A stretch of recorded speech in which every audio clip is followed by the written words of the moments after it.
Did Randy Orton just kill someone else? Has he killed 2 people now? I don't know. Welcome to the WrestleTalk podcast review of Raw. I almost said SmackDown there. That's habit. I am Corporate Chopper. I'm joined by El Fakador, Laurie Blake, who's not the Jam That champion. Ha ha ha ha. Sucks to be you. Stupid tables and conspiracy. That's what I say. So I'll have my day in the sun, Chopper. I'll have my day in the sun. Yeah, keep talking. Before we get into the review itself, make sure to get in any messages, chats, etc. Get in your Ultra chats by following the link at the top of the description, which should also hopefully be a pinned comment. If it isn't, can we get one? Thanks, mods. It's WrestleTalk.com/support is a link you want to follow if you want to get in your Ultra chats, which we'll read after the first talking point and at the end of the show. So let's talk about Raw, where an interesting thing happened. We don't really know whether Randy Orton killed a man or not. Well, a woman in this case, or not. Because it started off earlier in the night where we had an Alexa's Playground segment, which was a nice variation of, a moment of bliss and all that jazz. And she invites Randy Orton before we get into that too deeply, I just want to point out that there's a bit at the beginning of this segment where she appears in the playground. She goes, "Do you like it? He built it for me. I can't wait till he comes back so I can show him. He built it. He's seen it. He built it. What are you saying? He knows what it looks like. He's got the blueprints." Yeah, exactly. He's like, "Yes, that's the playground I gave you, Alexa. Very good."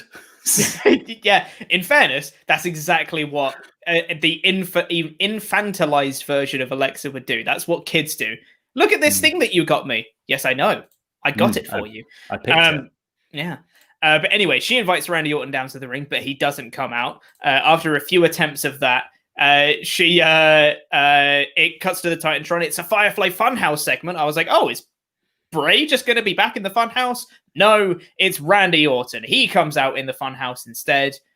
I always hate the fact that other people get to visit the Funhouse, but sure, whatever. Enough people have done it now. Where is he comes in? That's what Somewhere backstage. I don't know.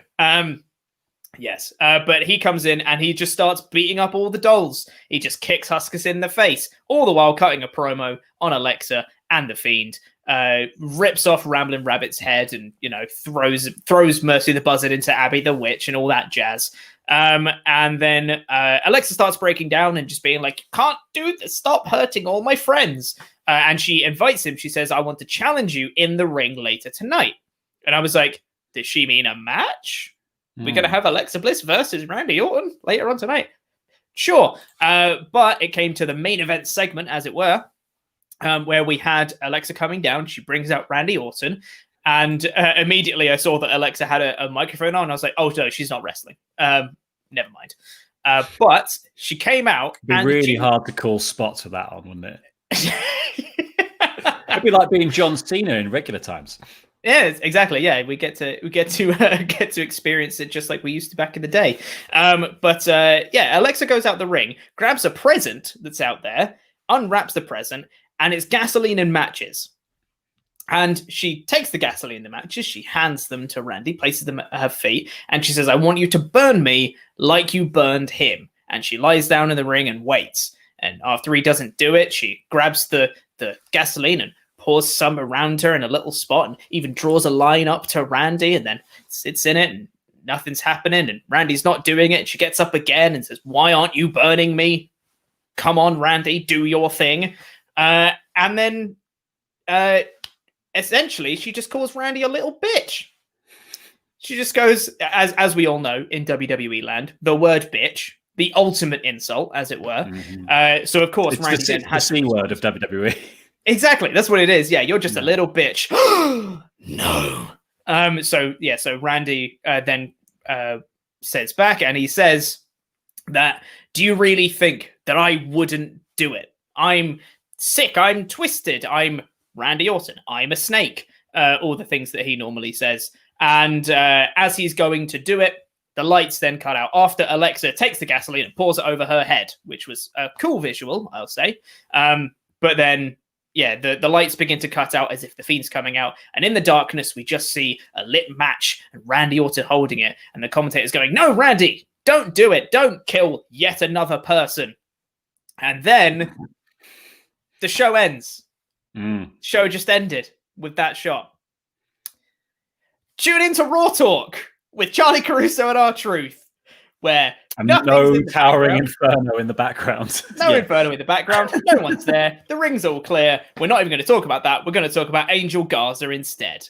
It's weird, I don't know, man. I mean, it's weird. Like, I think the thing, like, I didn't particularly like the end of TLC. Like, I didn't think the Inferno match was all that it was cracked up to be. I thought the end visual is very cool and quite a cool idea. And like, if it leads to some new form of the Fiend appearing that has a really cool story behind it, then yeah, I'm all on board for that happening. It just feels like a lot of this storytelling that they're doing in lead up to that match and now is being made for promo packages. Like, it feels like we're just doing visuals because we can. That don't necessarily have to happen. I think it's a far cry from like the lead up to the John Cena match, where you had like that brilliant bit where Bray could appear right behind him, and then the Fiend could appear while Bray was still in the ring and looking down, and the puppets and stuff. And then you could have the Firefly Funhouse match, which was obviously like had to be filmed to be the way it was. And obviously the not having a crowd there gives you the benefit of the doubt with that stuff. But here it just feels like it's all kind of, it's not even being filmed just because it should be. That's the only way to make it. It's being filmed to then be like, well, these are cool visuals that can go in a promo package later. Like even the Alexa Bliss stuff, they replayed a promo package on the show of Alexa Bliss's playground from 2 weeks ago or last week, where was joking about the Fiend burning to death, and she made all those little barbs. And it worked much better in the promo package because they then intercut to like flames, and then they cut to another shot of him burning and all that kind of stuff. Like, but when it came out last week, it fell flat for me because it didn't have those punctuation points. It just felt very drawn out and cheesy. And some of that carried over into this week's version where she was doing that, and then Randy comes in and bumbles about his promo in the Funhouse was not good. Like, it wasn't like he was talking before he appeared on the set, so he was too far away from the microphone for the first bit of it. He sort of bumbled about, muttering Funhouse and knocking stuff over. Like, I'm in complete agreement with you as well that like people shouldn't be able to go there unless something dramatic happens. It shouldn't just be a place that people could just walk into. Yeah. And then the sort of, did he burn Alexa Bliss alive question doesn't work. Like you said in your review today, like it doesn't work because the continuity of WWE isn't just Raw. WWE have made it so that their continuity runs across social media, runs across Raw Talk, runs across all of this stuff. So like if Randy Orton burned Alexa Bliss alive in the ring, there should be a tweet about that. Like the same as if someone gets injured in a match. Like, you can't really do a cliffhanger in a world in which the news cycle ramps up. It's not episodic TV anymore. It's a constantly living world that they've created. And this is just a thing that's happening. So like either play it out on TV now, or I don't know, like have it. I don't know. Like, I don't know what the solution is here. Like, and I said, like, I agree. It's got all those cool visuals of like Alexa covering herself in gasoline. I thought she acted it really well. That Randy Orton holding the match, that's going to pop up in promo packages for about 6 years now. We know these things. But one, why is he walking around bragging about having killed a man? First of all, because if the Firefly Funhouse is a place you could just walk to, Bray's definitely a bloke. Like we haven't seen Bray either, so he's definitely killed a bloke at some point. And we've got the evidence he's banged to rights, Pete. He's banged to rights. He's made his own confession tape, and now, like, is he going to burn Alexa Bliss? Who's what? Yeah, like she's been corrupted by the Fiend herself, so she's like almost an innocent to some degree here. Like, yeah. This whole thing an exorcism. I don't know. Yeah, this whole thing is absolutely baffling. I wasn't a huge fan of the cliffhanger ending. I've seen a lot of people being like, "Oh, gotta tune into Raw next week to see what happens." And it's like, well, you're not going to see the culmination of what that angle was. The angle was built up and will never be followed up on because you can't, because like you said, because of the continuity, because of the timeline, it follows the same timeline as ours. So it's not like we're going to kick off next week's Raw with Randy holding the match and Alexa soaked in gasoline, although I'd love it if they did and just pretended that we were just starting off and they've just been here for a week. It's a really long match. But like, yeah, and for me, this is that thing, like, you know, this feels like, so all those reports came out just before TLC that WWE were going to lurch towards more adult content because that's what their broadcasters wanted in an attempt to try and win back viewers. And this feels like such an obvious grope for that. And yeah, I really, really don't mind that kind of story being told. And like, I do think Alexa Bliss kind of daring Randy Orton, but have a conclusion on your show, because it just doesn't, like leaving it a cliffhanger. WWE always feels like it's striving to make you watch next week's show rather than watch this week's one. And I think kind of the point, like I was trying to make on the Dynamite review with Luke, was that nothing consequential happened on that show, and people were like, well, it's the holidays, blah, blah, blah, blah. It's like, yeah, it's the holidays, so you should be doing more to make me want to watch this show, because do you know, BBC One's got Kung Fu Panda on it, and I'm kind of tempted. And I think that's like, you know, the holidays is when TV's actually at its like most jam-packed, and you're really fighting for space amongst a lot of stuff, and also just people spending time with their families. So like, if you're gonna make a show, do something more, and like, yeah, advanced storylines. And I think that applied more to Dynamite and like than this, because this obviously did advance the storyline, but I want to see a conclusion that makes sense in the world that you've set up. And the world you've set up involves things like, you know, table for three, etc. You know, so if people exist outside of wrestling, we need to know what the conclusion to this is, ideally tonight or last night, because waiting a week with no news seems weird. Yes, exactly. And the fact that the Thunderdome itself will be used before next week's Raw. We've got SmackDown coming on Friday. They were using Raw Talk immediately after the show. It's not like you're left in suspense wondering like, well, what's happening in the Thunderdome? We don't know, because you know immediately after Raw what's happening in the Thunderdome, because Raw Talk's right there. They don't put anything out on social media. The viewers in the Thunderdome should have been watching it. Yeah.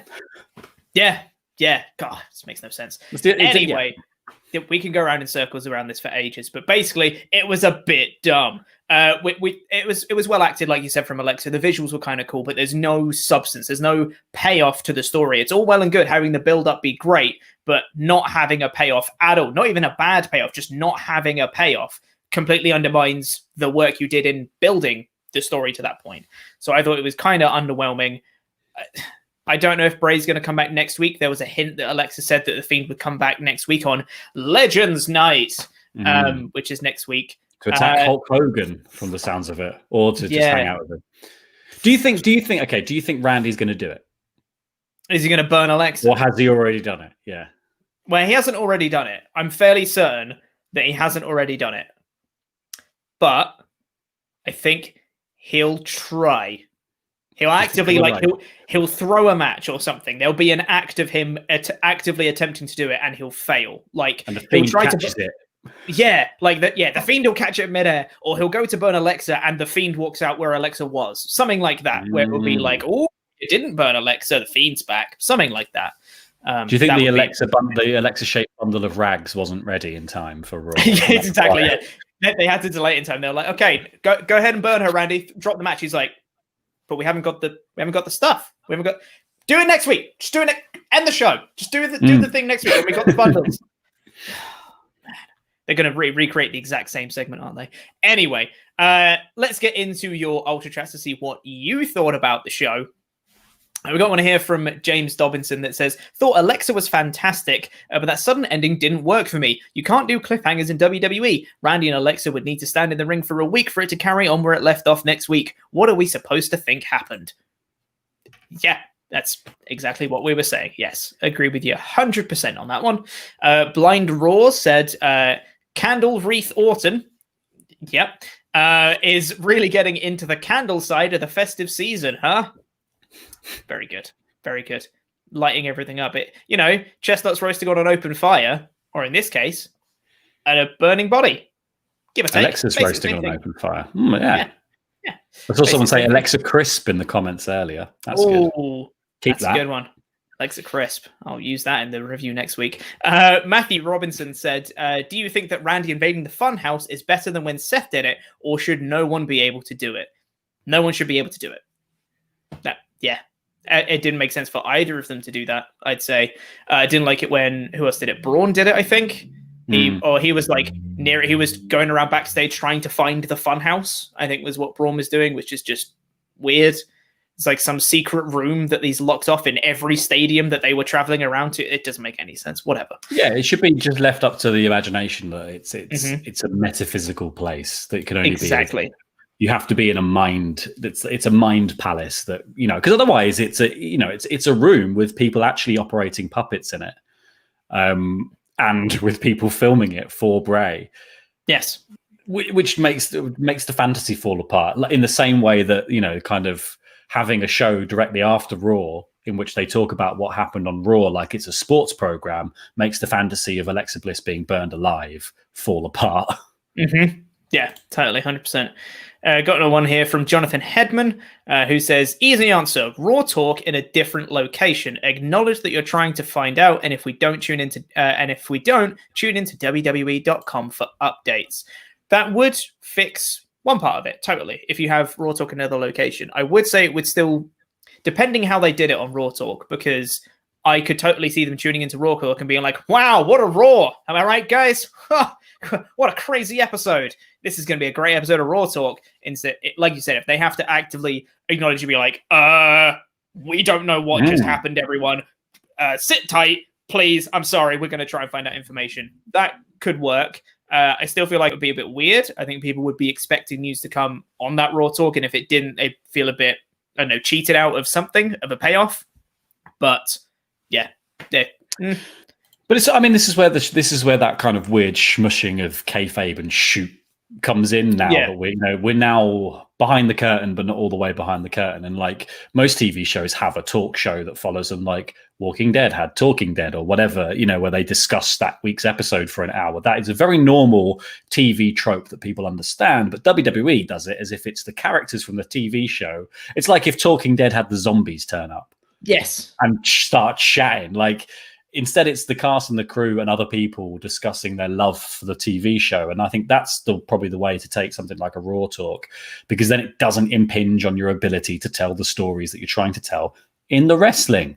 Yeah, exactly. I mean, just as a general rule about WWE continuity, I really wish it was treated like these were actors who were acting as characters in the ring, rather than trying to maintain the sense of kayfabe, which hasn't existed for years at this point, and trying to have the actors who are the wrestlers try and be the wrestlers. I'd much rather they were just themselves, the person that acted a character in the ring, and then you can have them talking about, I botched this move. I wasn't a fan of this match, or, whatever. Just talk about behind the scenes stuff that actors do about their movies. They can go on tour with someone that they're in a feud with and chat about the feud that they're having as part of like a press tour kind of thing, like actors do for movies. I don't know why we're not there yet, but hey, well, it's kind of want to hold on. And that's fine. If you want to hold on, that's fine, but get everyone to do it across the board. Like I think that's and obviously like that's the difficulty with social media is you can't police. People have to self-police. So you get people like Bray who won't break character necessarily on social media for much. And you get people that break character all the time on social media. So you always get this kind of constant two sides of every story, and people flip-flopping between being heels on TV and faces on their social media. And yeah, it does create a confusing environment because WWE is telling you that all of this is important for the story, because sometimes the story happens on social media. So you also follow the social media storylines. Like if Goldberg's tweeting about Roman Reigns, that leads to a feud with Roman Reigns. So paying attention to what Goldberg says is important, but Goldberg might also say it's all a lie one of these days. And should we take that as part of the kind of, it's difficult. I mean, I'm sure people have written theses on this, for university. It'd be quite interesting to look into in greater detail, but yeah, it just doesn't work for things like setting someone on fire and trying to have a cliffhanger ending. Like you've got to be a sitcom about it and resolve it all in one episode.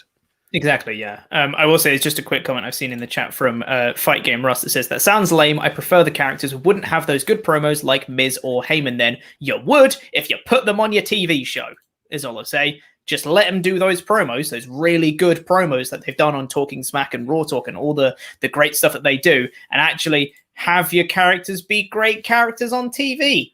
Problem solved. That's what I'd say. Anyway. They've also got fake interview shows in their show. They've got fake ones in Raw and SmackDown. That's also true. Anyway, let's talk about the rest of the show, which started off with Drew McIntyre coming out following on from the 6-man tag match from last week, where Sheamus bro-kicked Keith Lee after the match, not during. Very important distinction. And came out and in a nice touch said, "It's Monday, you know what that means," which is a very fitting tribute to Brodie Lee, which is very nice. Both Tom Phillips and Drew McIntyre said that at the start of the show as well. Both Sheamus and Keith Lee managed to come out and say their piece about being number one contender, because Keith Lee and Sheamus were scheduled to have a number one contenders match shortly after. They started to get a little bit heated, and then Drew said, "Fine, just get a referee out, set your differences now, let's just have the match now. Let's get it over and done with." Immediately, Sheamus then kicks Keith Lee twice just before the match starts, which I thought was quite cool. I thought that was a nice little touch from Sheamus. There's like a throwback to the last week's when he did it, and also just doing it twice just to assert dominance because he can, I thought was really good. So it was a nice interesting dynamic, these three guys. Yeah, I think these guys have a really great little dynamic. I mean, there was one line I wasn't massively keen on, was when Drew sort of he went, "I've been champion for a long time. I open my mouth and people interrupt." When Sheamus interrupted him and tried to apologize, it was like, yeah, don't point out the obvious flaws in the way WWE copy pastes all of their championship stuff. But I like the idea that, Sheamus and Drew are obviously very old friends and have a real history together and a story that they're telling, and this notion that he says we've been talking about this for 15 years. I want that match. Nobody brings a physical game like we do. They're worried in the back about us having this match, blah blah blah. And then Keith coming out and completely playing on that and saying Drew, your word's about as good as Sheamus's is, right? Because you let him bro kick me. You're not telling him off. You're not stopping him. You kind of look proud of him for doing this thing. Keith Lee also is a fantastic, the cadence of the way he talks just adds drama to every single word he says. Drew and Sheamus are just talking like chums and normal friends, and then Keith Lee comes out with this kind of pomp and circumstance and this like a real orator. He really holds himself like someone to be listened to. I thought it was amazing. And yeah, really hot start. And then the match was quite fun. It was all Sheamus working over Keith Lee's arm, really. I love the ending when Sheamus is like, "I'm going to headbutt you." And Keith Lee's like, "You don't want to headbutt me." headbutt, Grizzly Magnum, Spirit Bomb for the finish. That was really, really fun. Yes, I agree wholeheartedly. So we're getting Keith Lee versus Drew McIntyre next week for Legends Night. And it's all tied up in something, though, isn't it, Pete? It's all tied up in seemingly another storyline. I don't think Keith Lee is going to win the WWE Championship, unfortunately, because another thing that happened on the show was that Miz got his Money in the Bank briefcase back, didn't he? He had a match against Grand Metalik, and he lost because he was too busy thinking about his briefcase. He gets rolled up. Metalik obviously looked great because he is fantastic. And then later in the show, Adam Pearce appears and goes, "Here's the thing, here's the briefcase, because we decided that Morrison actually can't cash it in for you." And then they danced around, and then that is now looming large over Keith Lee's match with Drew McIntyre, which I don't know, I think it's meant to be a sweetener, isn't it? This is meant to be kind of a threat dangling that makes that match have more intrigue. And actually, to me, it's added a level of disappointment to a match that I was quite excited for, because I like The Miz. I think he's great. I just don't think he's the WWE champion that we want right now. And I felt like we actually all dodged a bullet slightly when he failed the cash in at TLC.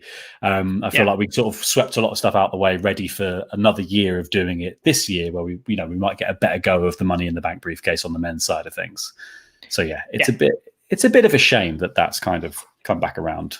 Yeah, from the fact that it was done on a proper technicality, something as serious as a Money in the Bank cash-in, you know, something that's quite prestigious, has a lot of weight behind it. And for them to just be like, oh, actually, the wrong person did it. So here you go, just in a backstage segment, no pomp and circumstance whatsoever of just being like, well, here's your thing back, I guess. You know, that prop that you used to have, whatever, here you go. And yeah, like you said, to me, that's actually detracted away from my excitement for next week's title match, because I'm kind of under the impression that Miz is probably going to try and cash in again next week. Whether he'll succeed or not is another question, but I'm pretty certain that whoever wins, or maybe during the match, Miz is going to come out and try and cash in once again. So whoever wins, I'm not really buying it, because I think Miz is probably going to come out, and they might prove me wrong. They might just, Keith Lee might just win. That might just happen. Keith Lee just wins. Miz doesn't cash in. Everybody's happy. I don't know. I mean, if you want to put someone over big time, what you do is you have him go up against Drew McIntyre. You have Sheamus interfere because he's annoyed that Keith won the match this week. You have Miz try and cash in, and Keith Lee still wins the championship. That's a way to make someone look really good, obviously at the cost of 3 guys. But yeah, I just think this is one complication too far, and the Money in the Bank briefcase, like you said, it should be given to somebody who feels like a legitimate threat, or like they're going to be really sneaky with it. And I just think Miz, it's not quite Seth Rollins having the briefcase when Miz has it, especially when he's like dancing down the stairs and having a laugh and it's all a bit of a joke. Like, you want it to feel like it is the prize that it should be. It really is probably the most powerful prop that WWE has. And I think they've wasted it this year, frankly. Yeah, and the thing with Miz as well is I'm not even really buying into him as a Money in the Bank briefcase holder, or thinking that he can get one up and gain the championship, because he already tried and already failed. So it's not like he's not even that smart in WWE kayfabe. He's already kind of wasted his opportunity to try and use the briefcase in a convincing way. So now when he's got it this time, I'm like, well, he's probably just going to do the same again, right? Or they're just going to, retroactively try and make it seem like he's this big deal who just lost the Grandmaster League earlier in the night. I don't know. He does it right now. Like you said earlier, I love The Miz. Right now, he's not WWE Championship material. No, and I think also WWE should be looking at the wider conversation going on around The Miz and the WWE Championship and the Money in the Bank briefcase. And all those reports that came out a couple of weeks ago that people were pitching ideas for how Miz could cash in the briefcase and win the WWE Championship, and no one had come up with anything good. Those were the headlines a couple of weeks ago. It's stupid if that's what everyone's been talking about within the wrestling bubble, to then turn around 2 weeks later after having done the cash in, have it fail and go, oh, actually, Miz is going to do it, and this is the way we've chosen to do it on a technicality, and then something else. It just feels kind of tone deaf to what people were talking about and the way I think a lot of people reacted. And maybe WWE does love to piss people off with its choices, so maybe that's it. Maybe they've just doubled down because of the reaction to people hearing that stuff about Miz. But yeah, I can't say it's made me excited particularly for the match next week, because it feels like a foregone conclusion. It definitely feels like the smallest percentage will be Keith Lee wins the WWE Championship, which is kind of thing I want. It feels like even the smaller percentage, an only slightly bigger percentage than that, is that the match will just go on with no interruption from anyone. Keith Lee and Drew McIntyre will just get to have a match. So yeah, I thought it's a shame, because I think the opening segment of Raw was so hot between these 3 guys, and they've got great chemistry. And I do want to see that kind of.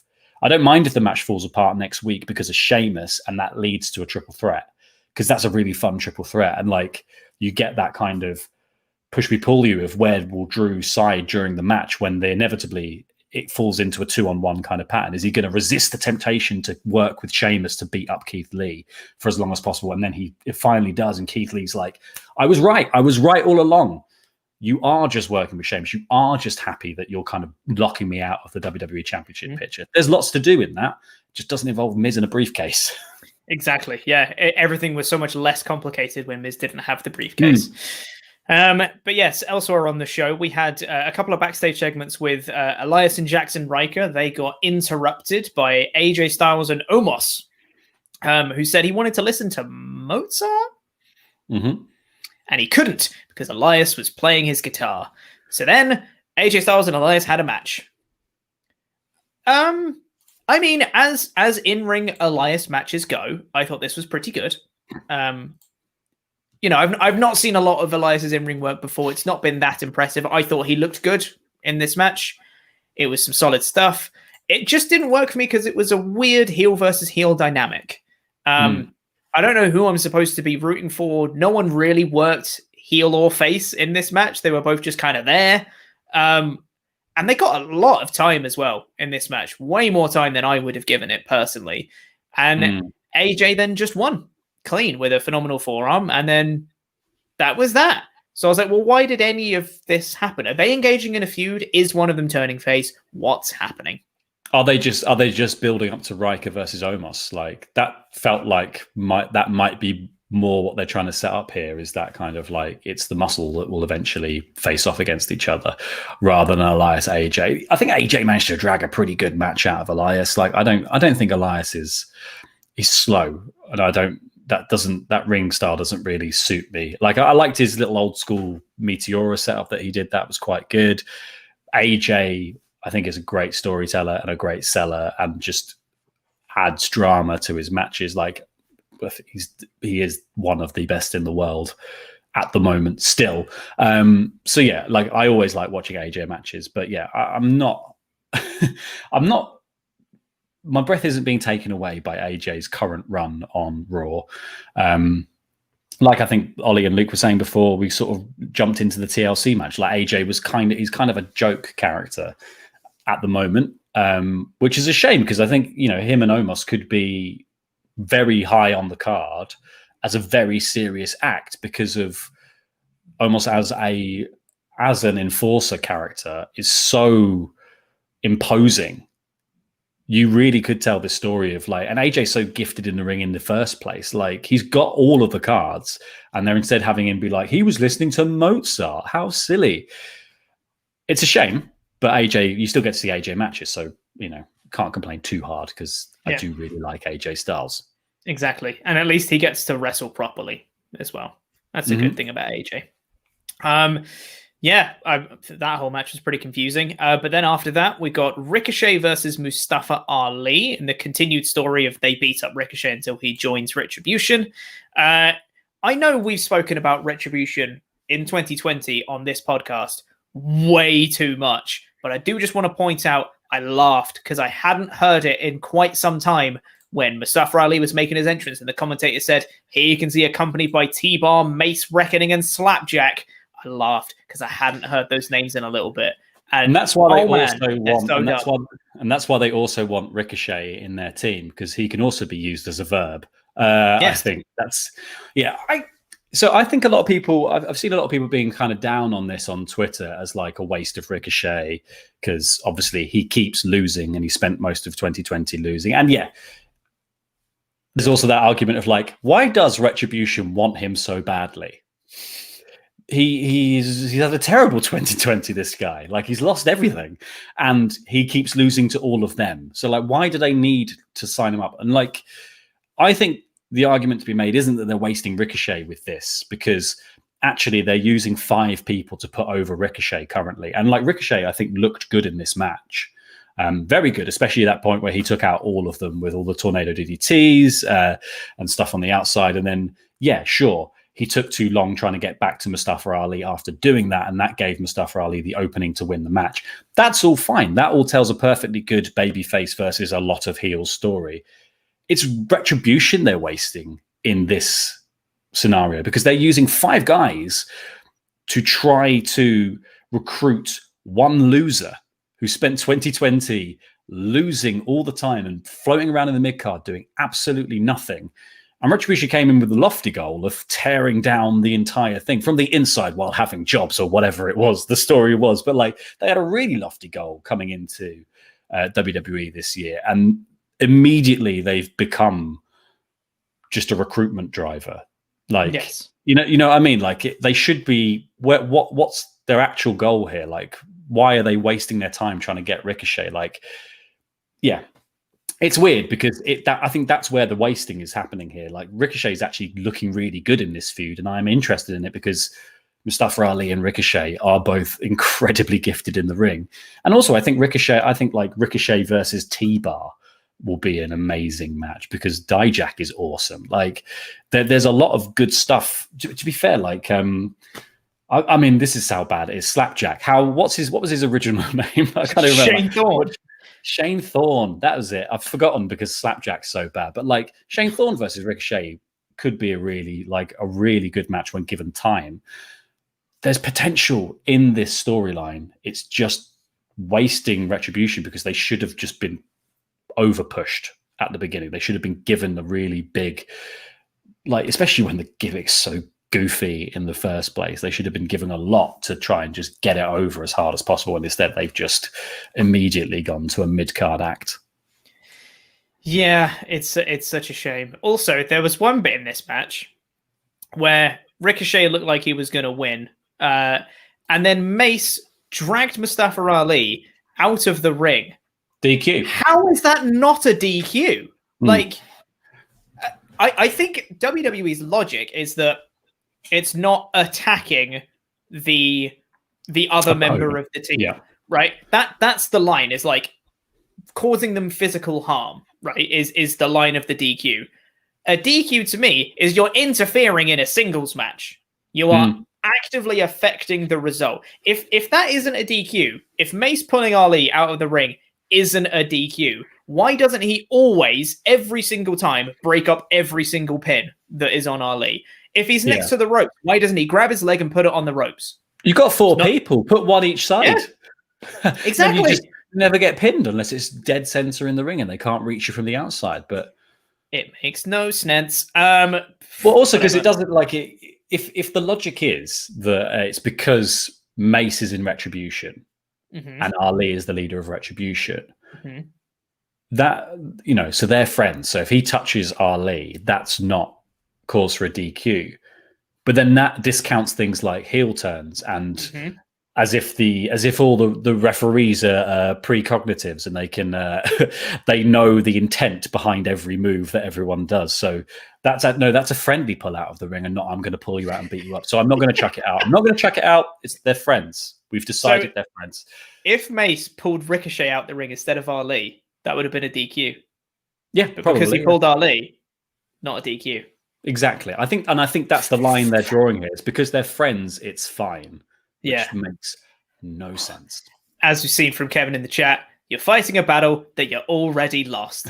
You're quite right, Kevin. Don't try and understand. Quite right. Don't just let them get on with it. Like the rules of wrestling this year have gone out the window. But I actually think this is. I actually think this stuff's good. Like I think this is some of the best stuff that Retribution have had to do. It makes, like I said, little sense that 5 guys would be looking to hire Ricochet, but at least them working on Ricochet is leading to some really good stuff, and it's giving Ricochet something to do. Yeah, he lost here, but hopefully there's going to be a point at which it's at least a good foundation for which Ricochet can be built again, because he needs building. God bless him. Yeah. And this is a really good point for him to start to get that growth. And I think him saying, I'm not going to join, with his Simon Cowellism of like, you're not going to Judge's Hamlet.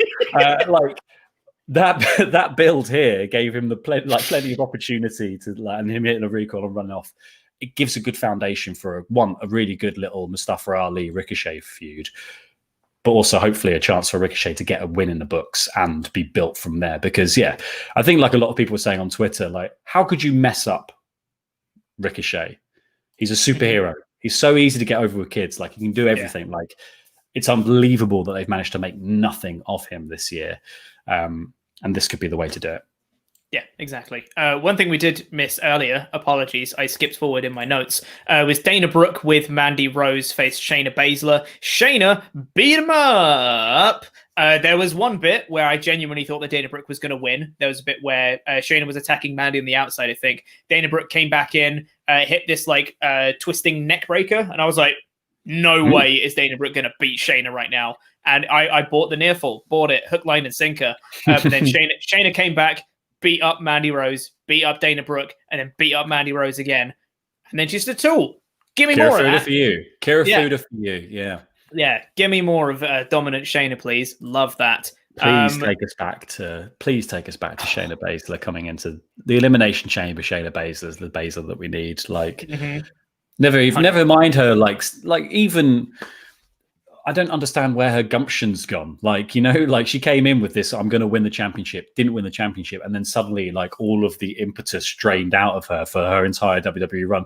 She's now letting Nia do the resolutions and just being like, number one, number two. It's like, you're the good one, Baszler. You're the really good one. Like, oh, man. Do you remember when you beat 5 people on your own in the elimination chain? Like, ugh.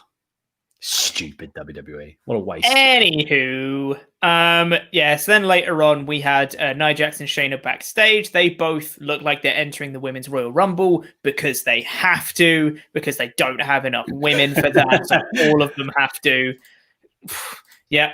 And then we had Nia Jax versus Charlotte. I always hate it when they do this. Weird pacing on it. Charlotte and Asuka make their entrance. Then we get a recap of Lee and Sheamus from earlier. And then there's a backstage promo with Drew McIntyre. And then we get the match. It's like, well, what are they doing? Why do you have other stuff in between? There was an advert for the Legends for the Legends Raw as well, I think. Like there was a lot of padding in, but also in Charlotte Flair's entrance. Yeah. Which for me was like, oh, okay. That's so crazy. She's getting the walk-on role here. Yeah. But yes, then it was Nia Jax versus Charlotte. Charlotte was dominating Nia Jax to start with. Before she eventually came back, she reversed the figure 4, came back and started working her over.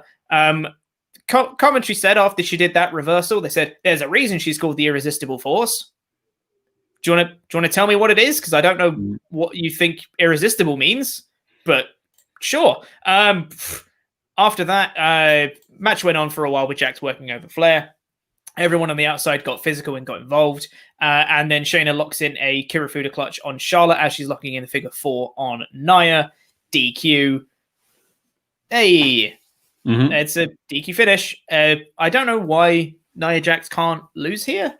But I guess if they're trying to build Nia and Shayna for a rematch for the women's tag titles, I guess they want to protect everyone involved. But why book the match in the first place? I think they might chuck. I think they might chuck in a rematch like next week on a Legends Raw, or they might try and squeeze one in before the Royal Rumble, just for the sake of it. Because I don't think I doubt they'll feature any women's matches at the Rumble in that case. Like, yeah. Hey, do you remember that Asuka is the Raw Women's Champion? Oh. Yeah. So there's fourth fiddle in this little feud. Yeah, there's a proper binary choice in WWE right now. It's either that your women's champion is important or the women's tag titles are important, but it can never be both. If they're on the same brand, never both at the same time, unless you're Bayley and Sasha Banks and you can pull it off. It's not enough women, mate. That's the the Rumble. It's the classic Rumble conundrum. There's not enough women. I don't mind. I don't mind seeing another match between Charlotte Flair, Asuka, Nia Jax, and Baszler. Like, I like them all in combination. I think they could all do really well. It just feels kind of lazy to go straight back into the same thing again. But hopefully, if it starts spooling out into Asuka and Charlotte having a sort of breakup after the Rumble or whatever it is, so we can do a Raw Women's Championship match at WrestleMania or whatever it's going to be, it will be fine. We're just in the early stages of building, so it just feels a little lazy to do a DQ on Charlotte's first proper big, we're in her return mode at the moment. Yeah, so it's a bit of a shame. 100%, yeah. After that, we got Hurt Business being mean to somebody backstage. Angel Garza then tried to knock him out with that. He was lying. He fell down and just stayed down for ages. He was too scared. He was just lying there, just please walk over me. He's absolutely shocked into submission. Yeah. Angel Garza tried to hand Charlie Caruso a rose, but the 24/7 title picture came in and wrecked the rose. And then Garza just said, it's a thought that counts, and gave her the rose. What's Angel Garza doing? Why is he not being treated properly? Remember him in NXT? He was amazing. Yeah. Do you remember when you have too much time on your TV show and you just stick stuff in to fill it up?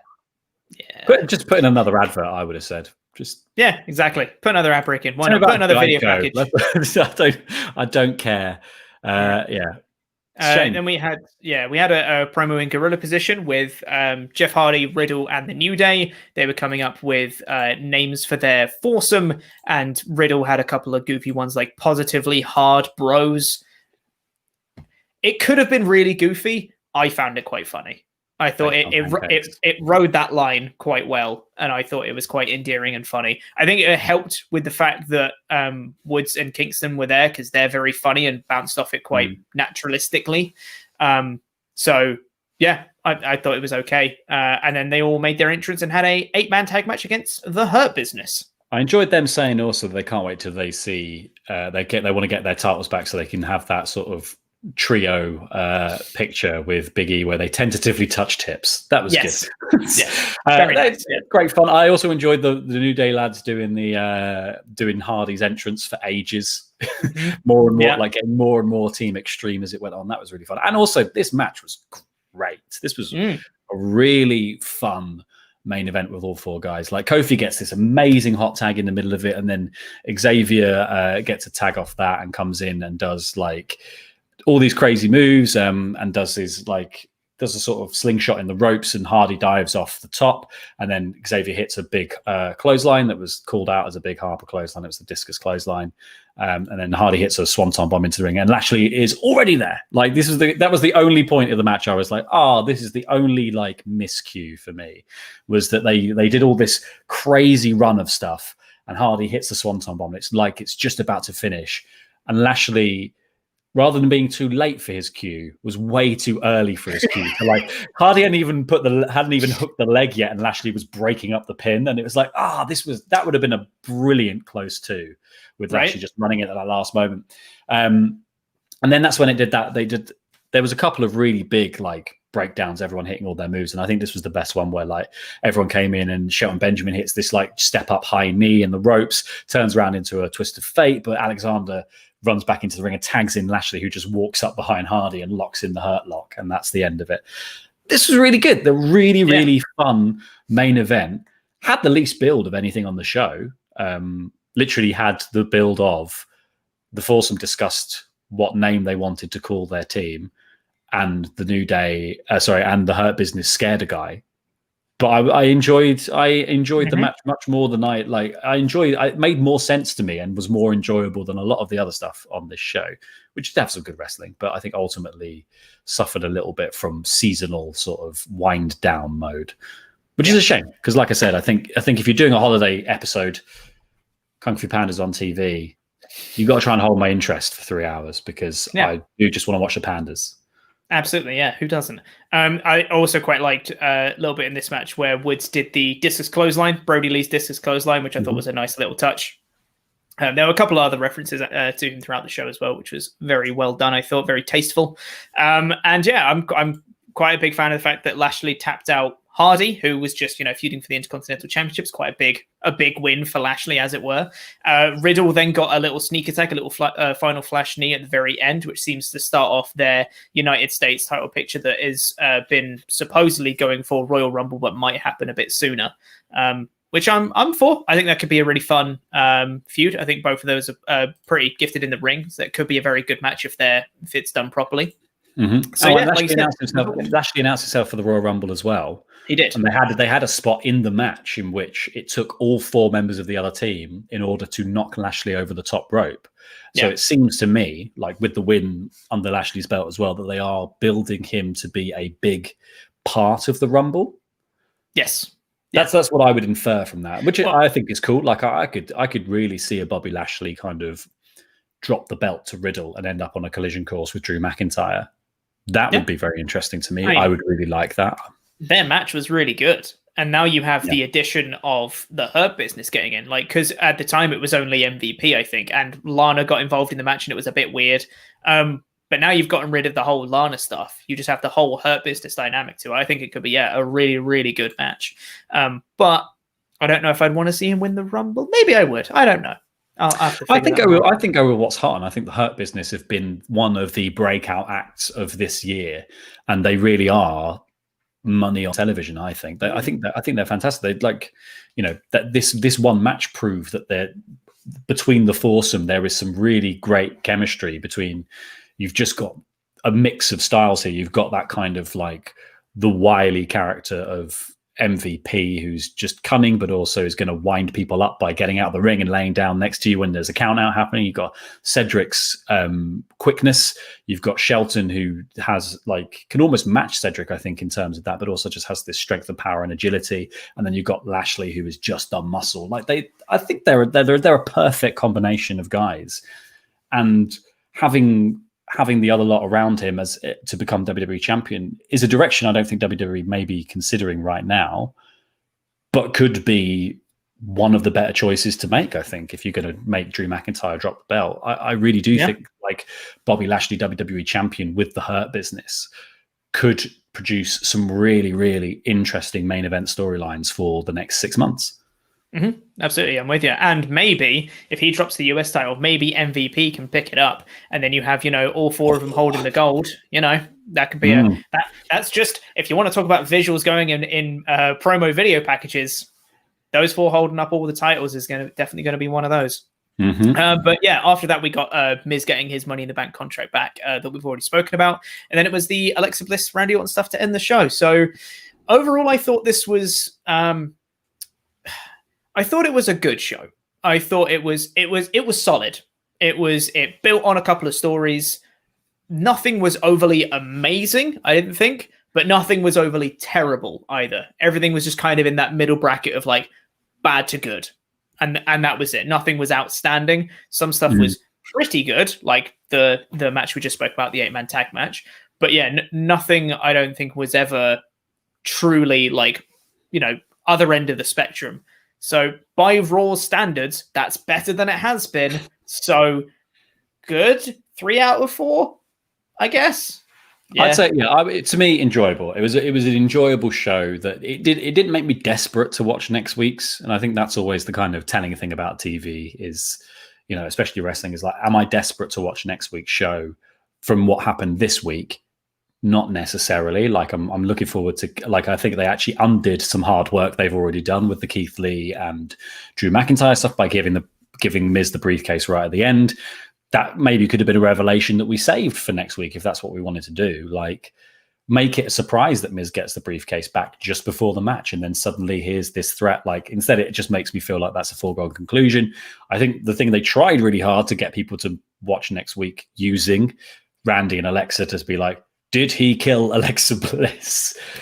As a who shot Mr. Burns type thing, it's not going to make me watch episode 2 necessarily, because I feel like we should already know the answer. It doesn't necessarily work as a TV thing. And yeah, I think the standout moment of the show was this main event match. And yet that doesn't say anything about next week or make you want to watch. It doesn't necessarily advance too much of a storyline beyond Riddle and Lashley. Maybe Lashley in the Rumble. There's a lot we're having to dig into it to try and scoop out the bits that we think are going to be a story. So yeah, I don't know. I liked it, but I could take or leave. Yeah, exactly. If it was out of 5, it would be a 3. But as it's out of 4, it's like a low 3. Does that make sense? Yeah, one of those. Anyway, let's get into the rest of your Ultra chats. Yeah. Let's get into the rest of your Ultra chats here. We've got one here from Scott Young that says, does WWE not know that SmackDown's in the same arena? Will SmackDown start with Alexa's corpse in the ring? It should, I think. That's the way to keep continuity. Oh, he did burn her, by the way. She's dead. And you just have her corpse in the ring at the start of SmackDown. Great, lovely. Got one here from Amro. Someone just sweeping up ash. Yeah, exactly, yeah. Amro says they would look stupid if next week's show didn't open with a conclusion to this angle, not only for the fans, but also for investors. Maybe this is their way of trying new things. Effing hate it too, though. Yeah, I think it, I don't know, like WWE almost just seems so, it's kind of, it's obvious and like it's a juvenile idea of what adult content is. Like, I think like TV shows that are usually for adults have some sort of complication to them, that it isn't just about, oh, someone's going to get burned alive. Yeah, sure. Like Sons of Anarchy burned a few people alive in the course of its many, many seasons, but it was the interpersonal relationships, I think, and the complexity of the political structure of the thing that made it the adult show that it was. It wasn't just that people got shot all the time. And yeah, it feels like a dumb lurch towards it's adult content. We're still stuck in the 90s. We're still stuck in like Jerry Springer, like get your boobs out and we'll give you some beads or whatever it is. Adult content, it's crazy, it'll go off the rails. Like they need to advance their idea of what grown-up stuff is. Agreed, 100%. Moving on to a couple about Miz and the Money in the Bank. Kevin Ultra Chats in to say, one of my Ultra Chats made it, one of my Super Chats back when we had those, made it onto the Best of WrestleTalk of 2020. Speaking of, Best of WrestleTalk 2020, it's on Wrestle 2. It's a big hour-long compilation of the best bits of the year. Also, there might be some Best of Quizzlemania highlights that has already gone live, so you can watch that too on Wrestle 2. As he was saying, made it into the Best of WrestleTalk 2020, one of his super chats. And of course, it had to be the one where I say, screw AEW. Yikes. Anyways, Miz having the Money in the Bank briefcase is really bad. Why did it feel like they had to give it back to him? This company. Yeah, it was a really anticlimactic way to do it as well. If they were going to give it back to him, I would have much preferred they'd have done it, one, in the ring, and two, with a bit of like stakes behind it. And a bit more back and forth instead of Adam Pearce, who's definitely not the GM, by the way, him coming in and just going like, here you go. And then that was it. Because also they played up this idea that Adam Pearce doesn't really like them, but is giving them it back anyway because it's a technicality. So like, this is why you kind of do need somebody in charge to some degree. Like, I'm not saying no more authority figures. What I'm saying is like you at least need somebody who's going to be there to say like, hey, look, I don't want to give you this, but you have made a fair point. Technically, we're not supposed to do that. But if you can win this match, then yeah, sure. Like, dude, instead of just giving it back to them and being like, this is all just left open. You just need more. And it does just feel like doubling down on the idea that people hated the idea of Miz with a briefcase in the first place. They didn't want to see him as the champion. The stories come out that they didn't have any idea of what they were going to do with it. So WWE went, naturally, we'll stick with that. Yes, we'll stick with not having any idea. Mayor of Painesville, Dan, comes in with a great suggestion saying, I feel like Miz will fail and get beaten up by the Legends for a great end visual with Miz beaten down and Drew lifting up the title with the Legends behind him. Stay positive, lads. I could totally see that happening. 100%. Yeah. If it's Legends night, someone's getting beaten up. Why not Miz? Your Money in the Bank holder. Why not? Am I right? This company. Could be a joke. Yeah. Shouldn't have gone to Otis. Shouldn't have gone to Miz. 100% agreed. Got a couple about the women's division here. Matthew Robinson says, I hope Rumble season will help the women's division because the Nia, Charlotte, and Shayna stuff needs to have more time and could be amazing. Then WWE gets involved and Charlotte doesn't win the Rumble but beats Asuka a week before WrestleMania. What do you think? Imagine that. Charlotte doesn't win the Rumble week before Mania, just beats Asuka anyway. Oh, I can see that happening. Yeah, totally. Depends on who wins. Depends then on who wins the Rumble and whether or not they look good next to a blonde. Yeah, totally. Another one from Matthew Robinson said, the fact that they have Shayna and Bianca for over a year and have done nothing with them, shame, because it's only about the 4 horsewomen. Yeah, to a degree. And Asuka sometimes, but also not sometimes. Asuka was a cheap stand-in for Becky Lynch. That was it. This is their problem, is they don't have any idea how to build more than 2 women at once because they don't want to dedicate the TV time to it for some reason. And yet they still always have another match. They've somehow managed to have 2 segments using the same 4 women essentially on last night's show, but they don't have time to build new stars. And it's like, if you gave that other match that Dana Brooke and Shayna Baszler had to somebody else, you could have started building some people so that if anyone goes injured or pregnant or whatever it is, you got someone to be a backup there. It's a shame. It is a real shame because WWE has the best feeding ground for female talent in wrestling in terms of NXT. NXT has the best women's division on the planet right now, I'm pretty sure. And yeah, every time they go out to the main roster, they just get lost in the shuffle because WWE's only focused on the 4 from 5 years ago. Yeah, 100%, yeah. We got a few about Raw here. Matthew Robinson again says, for me, the AJ, Elias, and Retribution Ricochet felt like the most boring parts of Raw. Actually, like the Nia Charlotte story, works for the moment.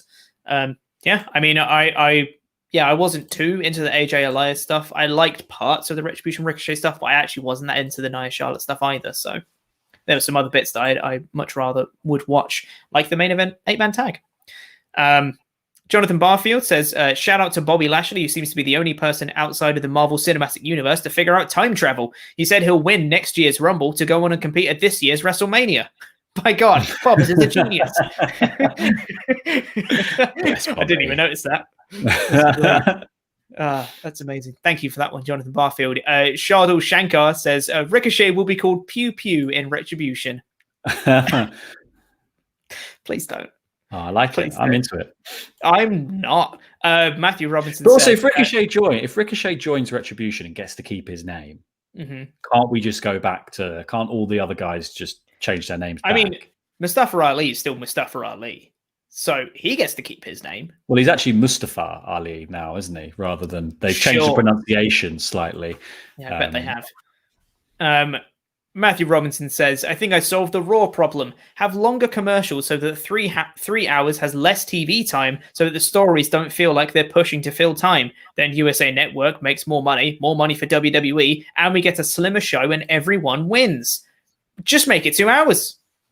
Yeah. I mean, like, yeah, you can have the 3 hours with more ad breaks and all that stuff, but if you're going to watch 3 hours of Raw to only watch 1 hour of Raw, that's hardly worth it. It's hardly worth your time. I don't think having more ad breaks is going to help the viewer. It will definitely help WWE and help USA Network. I don't think it will help the viewer because then you have a lot less time to fill in your segments because the ad breaks have to kind of be evenly spaced or, like you said, make them longer. But then you have less time to actually do your story bits that you need. The matches will go on for ages if you have really long ad break in the middle or whatever it may be. I don't think it would help the viewership experience at all, actually. I think have or just have less stuff in the show. Don't keep bouncing around between segments and just make sure that some of the stories that you tell aren't the middle of a story that had the beginning last week and have the ending next week. Some of the stories on the show could just have the beginning, the middle, and the end on the show. And then if you sow in amongst that some beginnings of stories that will play out next week, you've got some hooks to get people to come back. Like, try and make each episode self-satisfying rather than constantly pushing people to watch next week so that you're only ever getting like half a payoff all the time. Yes, totally. You need to have stuff that will entice people for next week, but you should also leave them with a satisfying episode rather than, I hate that in when you're watching TV shows and you goes, oh, is this thing going to happen? Is this going to happen? Find out next week whether this thing happens. Like, can we know now, please? It's the point of the whole episode's, been building up to it or whatever. It's a great trick. It's a great trick every so often, but it's WWE's only trick. Yes, exactly. Yes. We got some here about Brodie Lee, of course. Charles Berg says, normally I try and say a funny thing to get a laugh, but today is different. If you'd be able to quantify somebody's worth, I think you do it by seeing how they impacted others in their life. With that knowledge, John Huber's value is immeasurable. R.I.P. I agree wholeheartedly. I think I don't think we've seen a response quite like this in terms of wrestling death at any point. Like, he clearly was just a fantastic bloke, and it is a real shame and a real tragedy. Yeah, 100%. Yeah. Carol One says, "Hi Laurie and Pete. What a long and sad 5 days it's been. Hope you all had a great Christmas and Boxing Day. Just wanted to post my condolences to the great Brodie Lee. He's a man that will be missed, as his presence was always a joy to watch. R.I.P. John Huber." I agree. Again, Matthew Robinson says, "Thank you, Laurie, for the Brodie Lee news video. It was emotional and great for such a terrible situation." Agreed. I thought that was a very good news video.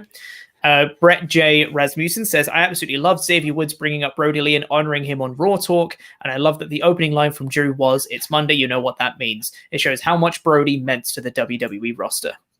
Agreed again. Yes, I thought they were very good touches. I think, like you said in the news, like it is a rare situation in wrestling to have someone, one, so young, two, working for a rival company, and three, having only just left the roster and having basically worked with so many people there, that this does just hit different for, I think, everyone in that feeling of like, it feels kind of like maybe all wrestling should have stopped this week and we should just be doing, everyone wants to have something to say about him because he clearly made an impact on literally everyone from the looks of it, Yeah, exactly. Yeah. Nate S says, hey guys, I don't think I've been this affected by news of someone I've never met passing. It's strange, but I guess it goes to show the impact Brodie Lee had on the wrestling world and how great a person he was. Good job on the tribute on the news for him. Yeah, I agree. Yeah, it's affected me a lot more than I thought it would. Just having this loss and just seeing, just the outpour of emotion that everyone has had since the passing, just online and such, has just been crazy good. So yeah, it's really, like you said, it's hitting different, this one. But let's move on to something a bit more positive. Let's go on with the just general WrestleTalk Ultra Chat. Zach Robinson says, afternoon, guys. A belated Merry Christmas to all the WrestleTalk and extended PFK Phenomenerds fam. Where's Wrestle 2? Loved your Christmas special. The group email had me in stitches. Wishing you all nothing but the best for 2021. Hashtag how many reindeers were there? Very good. Yes, that email was quite something. That email also was a message I had to send to my mum. Crazy Lewis said, thanks for the feature on the Christmas special, guys. Nice to see I made my WrestleTalk TV debut before Liam Wynnard. Nice. I'll have to show what is on my shelf sometime. Bible thump. Don't use Twitch emotes here, Lewis. I see your terrible emotes. Yes, thank you for being on the WrestleTalk Christmas special, sending in your Swift Nation video. We appreciate you.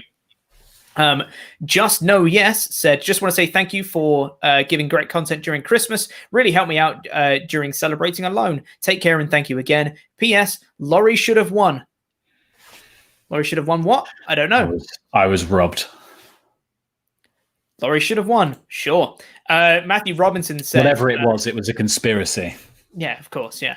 Matthew Robinson said, so happy to see Pete and Laurie in a live stream. I think Luke and Ollie are hogging up all the time to interact with fans because all the other streams are pre-taped. I think you both should rise up with Andy and demand your place. Meh. I mean, sounds like effort, guys. SmackDown means I get to record it, end of the morning. Oh, it just saves so much time. Don't have to wait around till 3. Pack it all up. Yeah, I'd like to do live streams again at some point. Maybe we'll make SmackDown live at some point. Who knows? Matthew Robinson said, Pete, so you started as Laurie's sidekick and now you're Ollie's sidekick. I predict 2021, you break away and become your own man at WrestleTalk. Maybe try to take over with the rest of the WrestleTalk people like Louie and Andy. I will never join signs with Louie and Andy. And also, I'm nobody's sidekick. I was created in El Fakador's image. That's a very different thing. I promise. Yeah. Be your own man. You. Yeah. Nah. Probably won't happen. I mean, why would I even want to break away from Mr. Davis anyway? He's great. Definitely not the imposter said, I've tried donating 7 times. It's not worked. Hopefully it works this time. Please, Pete. I'm not going to yell what you put, but thanks for putting it anyway. Cheers. And last Ultra Chat got here. It says, surely Charlotte has influence backstage and should use it to help other stars. She's already a solid star with literally nothing else to accomplish. Personally, I think she should have said no to replacing Lana and no to beating Rhea. She's being selfish. I get you don't necessarily get anywhere from making these spaces in WWE. And also I think probably that I wouldn't say it's probably as cynical as that. I think probably they're coming to her and saying, we need you to do this. And I think a lot of people have a lot of loyalty to WWE, misplaced or otherwise. And she probably thinks that when they're saying, we need you to come and do this stuff, she's fulfilling that role. It's like, that's the same as The Undertaker had for much of his career, of that like fierce loyalty to the company. And if they called him up and said, we need you for a match, he'd drop everything and do the match because he felt like he owed them. It's the same as AJ Styles will always back the company he works for because that's just the way he is. And I think maybe that's a way to look at it with Charlotte that maybe, a slightly less cynical way of looking at it, because I think it's very easy to just say, like, she probably just wants to be the best. She probably wants to be featured in all the main events and stuff. It's like, sure, she does. But yeah, she's being told that she's the one to save the women's division and save Raw or whatever. And why wouldn't you turn up and do that? Exactly, yeah. I mean, if you were given the opportunity to be like, hey, we want you to be the top champion, we want you to hold these titles, you're going to be featured heavily in the Royal Rumble, and we'll give you a big WrestleMania program, are you going to go, nah? Like, of course you're going to say yes. It's the same thing as why Roman was on top for so long. If someone said, "Oh, you're going to beat Triple H at WrestleMania 32 for the WWE Championship," you go, "Yeah, all right." Are you going to say no to that? Like, it's not necessarily their fault that it doesn't work either. Like, you know what I mean? It's not necessarily their fault that they go, "Okay, well that didn't work, so we'll have to do it again." Which is what keeps happening. And I think as far like Charlotte has, done in her own way of like winning the NXT title, that was meant to be going down to the lower viewed company and bringing that up, and that was a failed idea. But it's not Charlotte's fault that the idea failed necessarily.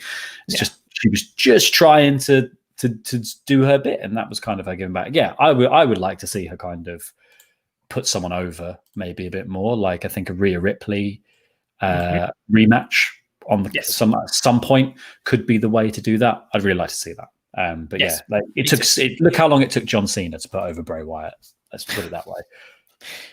Wrestling's not in the business of really top level people putting over other randoms. Yeah, true.